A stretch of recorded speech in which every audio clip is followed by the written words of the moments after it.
Welcome back here to the Fox 4 Weather Center. We are still monitoring those scattered showers and thunderstorms generally affecting Lee County, Hendry, Glades, and now into north central Collier County. So we'll kind of take a broad overview of our radar and then break down where and when we're going to be affected as we look ahead to tomorrow. Right now, these thunderstorms are kind of back building off toward the north and west. So heads up to North Fort Myers because I am expecting more of those storms to kind of build your direction. Already now starting to cross over from Colonial. This is the Midpoint Bridge. So now starting to cross here into that part of the southeastern Cape, but heavy rainfall continues now for parts of Fort Myers and stretching into the Gateway area as well as Lehigh. A lot of lightning here as well. So we're seeing not only slow moving downpours, but also a good bit of lightning. Just remember, if you are outdoors, you hear that lightning in the distance, you hear that thunder in the distance, that means you're close enough to be struck by lightning. You want to make sure to head indoors immediately. Right now, heavy rainfall continues across State Route 29 from LaBelle, stretching down toward the Felda area. Across Glades County overall, we are seeing some improvements. At this point, that heavy rainfall intensity has now tapered to more of a light to moderate rainfall intensity, while we do still have more robust cells here from Whitting Corner over to Clewiston. We can see the storms very clearly from our Fox 4 tower camera. This is situated again in Cape Coral, but as we look off toward the south and east, that's where we're seeing most of that activity. And these are rather mature storms here. You can also see kind of that distinct mature thunderstorm look to it. Kind of looks like a flying saucer.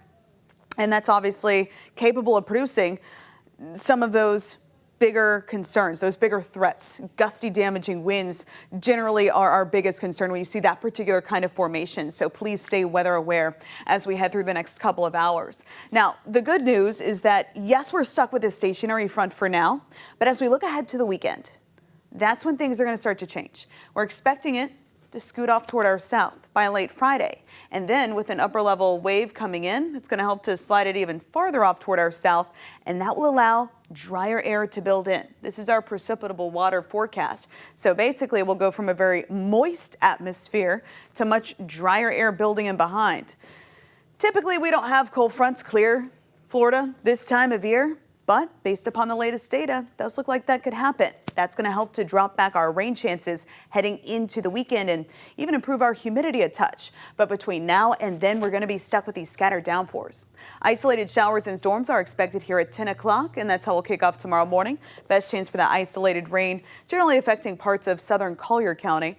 Aside from that, mostly sunny to partly cloudy skies are expected for the first half of the day. Then after lunchtime, that's when those storms are going to be firing up with the heating of the day. So get ready, have the rain gear close. I am expecting a lot of activity for tomorrow afternoon. Most of us will be affected. So rain chances are basically going to be going from 30% in the morning up to 80% in the afternoon. So probability not in your favor if you're trying to get in some of those outdoor plans. Just be prepared to pivot for tomorrow afternoon and evening. After sunset, then those storms will be winding down. So for tomorrow's day planner, we'll wake up to those partly cloudy skies, a mainly dry radar. If we see isolated showers likely in southern Collier, thunderstorms are likely for the afternoon with scattered storms forecast for those evening plans. Weather's going to stay active through your Friday. And then with that front scooting off toward our south on Saturday, we'll pull back those chances Saturday to isolated at 30% down to 20% for your Sunday and Monday.